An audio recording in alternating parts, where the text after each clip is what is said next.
এর আগের পরপর দুটো ভিডিওতে ব্যয় তত্ত্বকে নিয়ে আলাপ আলোচনা করলাম। প্রথম ভিডিওতে ব্যয় তত্ত্বের ইন্ট্রোডাকশন সারলাম, তারপরে স্বল্পকালীন গড় ব্যয় রেখাগুলোকে নিয়ে এলাবোরেট ডিসকাশন করলাম। এবারে আর একটা টপিক আমরা ডিসকাস করব, যে টপিকটা হচ্ছে যে ডিসকাস দ্য রিলেশন বিটুইন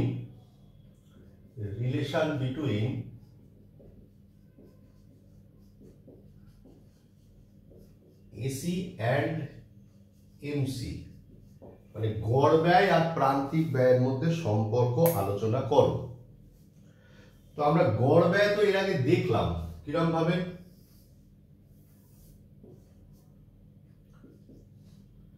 একটা এএফসি রেখা, একটা অ্যাভারেজ ভেরিয়েবল কস্ট কার্ভ আর একটা অ্যাভারেজ কস্ট কার্ভ। মানে এইটা দরকার, যেটাতে আমি রাইট চিহ্ন দিলাম, অ্যাভারেজ কস্ট। কিন্তু এমসি তো জানি না, প্রান্তিক ব্যয়। প্রান্তিক মানে এই রিলেশনটা বোঝবার আগে একটু প্রান্তিক ব্যয় সম্বন্ধে আলোচনায় আসি। প্রান্তিক ব্যয় কাকে বলে? প্রান্তিক ব্যয় বলতে বোঝায় যে অতিরিক্ত এক একক দ্রব্য উৎপাদন করতে গেলে, কি বললাম, অতিরিক্ত এক একক দ্রব্য উৎপাদন করতে গেলে যে অতিরিক্ত ব্যয় হয় তাকে বলা হয় হচ্ছে প্রান্তিক ব্যয়। কিরকম?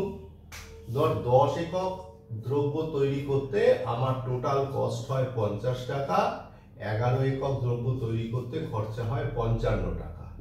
তাহলে অতিরিক্ত কোয়ান্টিটি কত? 1, আর অতিরিক্ত টোটাল কস্ট কত না 5। তাহলে মার্জিনাল কস্ট হচ্ছে delta total cost divided by delta Q. এই হচ্ছে মার্জিনাল কস্টের ম্যাথামেটিক্যাল ইকুয়েশন। এবারে তাহলে দেখতে পাচ্ছি যে মার্জিনাল কস্ট কোথা থেকে আসছে? টোটাল কস্ট থেকে আসছে।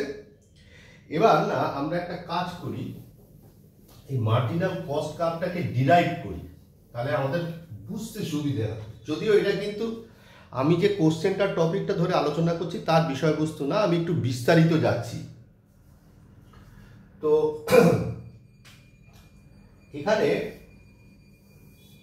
আমরা কি করলাম? কোয়ান্টিটি নিলাম, এদিকে টোটাল কস্ট, এদিকে টোটাল ফিক্সড কস্ট, এদিকে টোটাল ভেরিয়েবল কস্ট নিলাম, টোটাল ভেরিয়েবল কস্ট নিলাম। কেমন? সব টোটাল নিলাম। তাহলে টোটাল ফিক্সড কস্ট কেমন দেখতে হয়? এইরকম। টোটাল ভেরিয়েবল কস্ট কিরকম দেখতে হয়? এরকম। তাহলে এই দুটোর মিশ্রণে টোটাল কস্ট, তাহলে সেই জন্য টোটাল কস্টটা এইখান থেকে শুরু হবে। এও যেরকম যেরকম ঢেউ খেলবে, টোটাল কস্ট তেমন তেমনই ঢেউ খেলবে। তাহলে এই হচ্ছে টোটাল কস্ট। তাহলে আমাদের দরকার কি? আমাদের টোটাল কস্ট থেকে মার্জিনাল কস্ট বার করতে হবে। আশা করি এই ছবিটা আমি বোঝাতে পারলাম। এবারে এটা মুছলাম।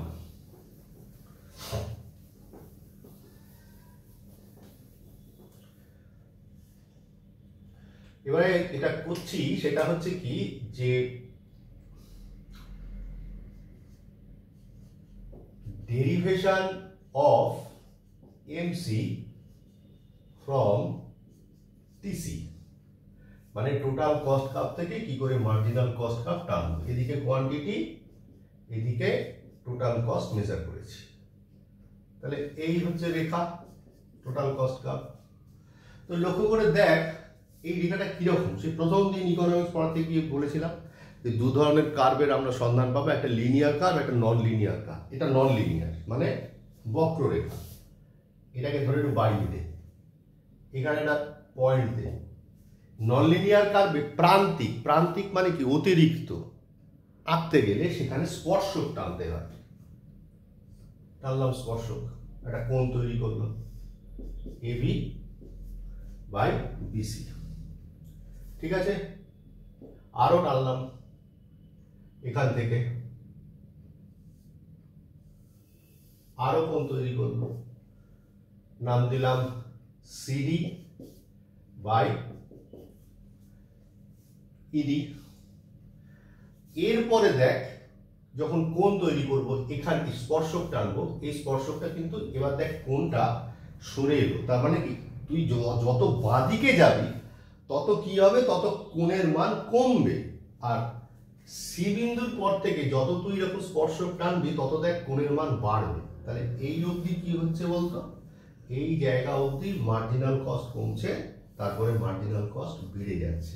তাহলে সেই জন্যে মার্জিনাল কস্টও ওই অ্যাভারেজ কস্ট যখন কমে তখন ও কমে, মার্জিনাল কস্ট যখন বাড়ে তখন এই অ্যাভারেজ কস্ট যখন বাড়ে তখন মার্জিনাল কস্টও বাড়ে। কিন্তু মার্জিনাল কস্টের জায়গাটা খুব অস্থির, ও কি হয়, ও খুব দ্রুত বাড়ে কমে, মানে যখন কমে অ্যাভারেজ কস্টের চাইতে বেশি কমে, আর যখন বাড়ে অ্যাভারেজ কস্টের চাইতে বেশি বাড়ে। আমরা কিন্তু সেটাই ডিসকাস করবার চেষ্টা করছি। এগুলো হচ্ছে জাস্ট অ্যাডিশনাল ইনফরমেশন। দেখে নি ভিডিওটা কতটা হলো।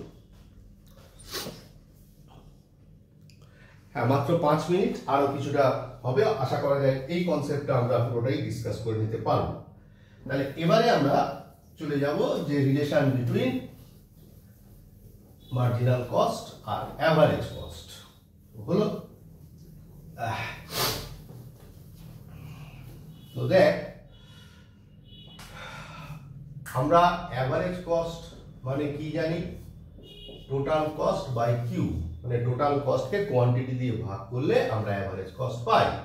তাহলে দেয়ারফর টিসি সমান সমান অ্যাভারেজ কস্ট ইনটু কিউ মনে করলাম। এবার একটা কাজ করলাম, দেখলাম let average cost equals to মনে করলাম ছোট হাতের এ। তাহলে দেয়ারফর টিসি সমান সমান ছোট হাতের এ ইনটু কিউ। বুঝতে পেরেছিস? এবারে এমসি সমান সমান লিখলাম। এমসি সমান সমান কি লিখলাম, ডেল্টা টোটাল কস্ট এর আগেই দেখে নিয়েছি, ডিভাইডেড বাই ডেল্টা কিউ।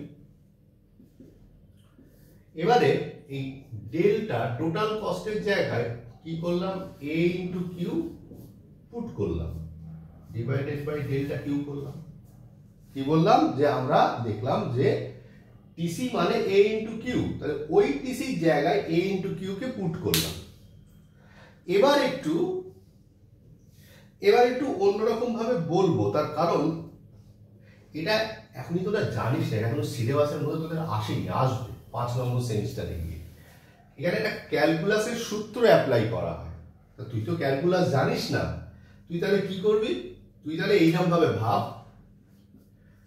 তাহলে ডেল্টা এ ইনটু কিউ আছে। প্রথমে কি কর, এই যে ব্র্যাকেটটা রয়েছে তার বাইরে একে বার কর, আর ডেল্টা দিয়ে কোয়ান্টিটিকে গুণ কর, আর তলায় যেমন delta Q divide by delta Q, মানে তলায় যেমন ডেল্টা কিউ থাকলো, মধ্যিখানে প্লাস সাইন হবে। কেন প্লাস সাইন হবে, এটা একটা ফর্মুলা, এটা একটা ক্যালকুলাসের ফর্মুলা, আমি এত ভাঙছি না। প্লাস সাইন দিলাম। তাহলে একবার তুই কি বার করেছিলিস, এ কে বার করেছিলিস, এবার কিউ কে বার কর,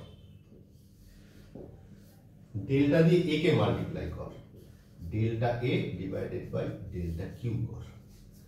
তাহলে আলটিমেট কি দাঁড়ালো, এ মানে কি ধরেছিলিস, এসি, লিখলি এসি, ফিরিয়ে দিলি আর কি। Delta Q by delta Q তুই ভাবছিস মানে লব বাই হর কেটে কুটে 1, মানে নিউমারেটর ডিনোমিনেটর কেটে কুটে 1 না, সেম চেঞ্জ, মানে পরিবর্তনটা সমান, সেই জন্য 1 plus Q into delta AC divided by delta Q. এই যে delta AC divide by delta Q, এটা মানে কি, মানে এসি রেখার এসির পরিবর্তন উইথ রেসপেক্ট টু কিউ, মানে কিউ এর সাপেক্ষে গড় ব্যয়ের পরিবর্তন হচ্ছে। তাহলে গড় ব্যয়ের পরিবর্তন হচ্ছে মানে হচ্ছে কি, এখানে লিখবো del AC divide by delta Q সমান সমান স্লোপ অফ এসি, মানে এসি রেখার ঢাল। তাহলে লিখলাম AC plus Q into slope of AC. আশা করি বুঝতে পেরেছিস, মানে এসি রেখার ঢাল। এইবার আমরা এসি রেখা তো এর আগে করেছি, কিরকম দেখেছি এসি রেখা, আমি আরেকবার তোদেরকে রিকল করাচ্ছি, এটা মুছতে দে।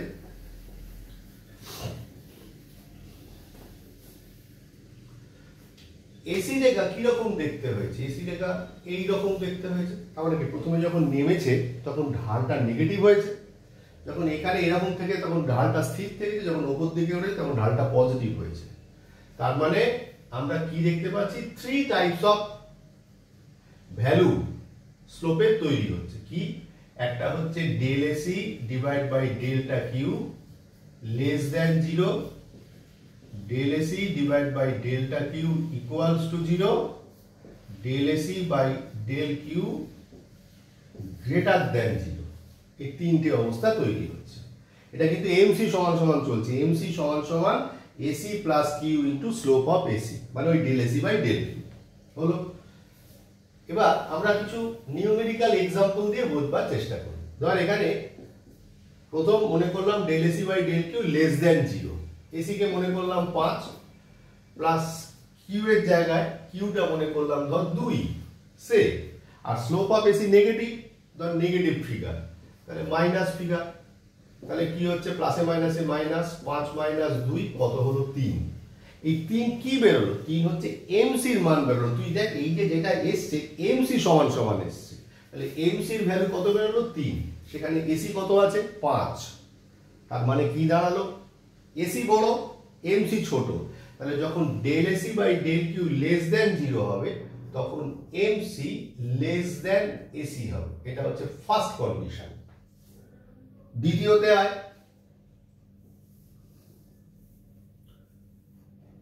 Del AC by del Q equals to 0, ধর মনে কর 0, তাহলে কত হলো 5, তাহলে এসিও 5 এমসিও 5, তাহলে 2 নম্বরে কি হবে MC is equal to AC. তৃতীয়তে কি আছে, del AC by del Q greater than 0, যখন গ্রেটার দ্যান 0 মানে পজিটিভ ফিগার হবে, তার মানে কত হবে এটা, এটা হবে হচ্ছে গিয়ে 7। তাহলে এবার লক্ষ্য করে দেখ এসি কত 5, সেখানে এমসি কত বেরোলো 7, কে বড়, অবশ্যই এমসি বড়, তাহলে 3 নাম্বার কন্ডিশন হবে MC is greater than AC. তাহলে তুই যদি এখান থেকে ছবি করবার চেষ্টা করিস তাহলে কি হবে, এদিকে কোয়ান্টিটি, এদিকে এসি, এদিকে এমসি মেজার করেছিস, তাহলে এই উঠলো এই উঠলো, আগে কে নামছে এইটা, তারপর আগে কে উঠছে এইটা, তার মানে এটা হচ্ছে এমসি আর এটা হচ্ছে AC. This is the relation between marginal cost and average cost. একটু টাফ, ভালো করে দেখ, দুবার তিনবার দেখ, একটু অসুবিধা হবে না। এরকম ভাবে লিখে দিলে যদি 5 থাকে 5-এ 5ই পাবো, ঠিক আছে। আপাতত এই ভিডিওটা এটুকুই।